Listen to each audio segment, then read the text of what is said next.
Venerdì 8 luglio, Sant'Adriano, è il 189esimo giorno dall'inizio dell'anno, ne mancano 176 al termine. Il sole sorge alle 5:30 e tramonta alle 21:01. La luna si leva alle 15:05 e tramonta all'1:09.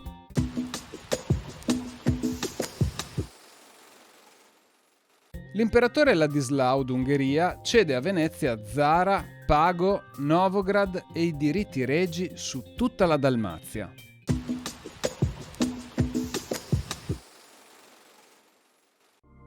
Le previsioni per domani.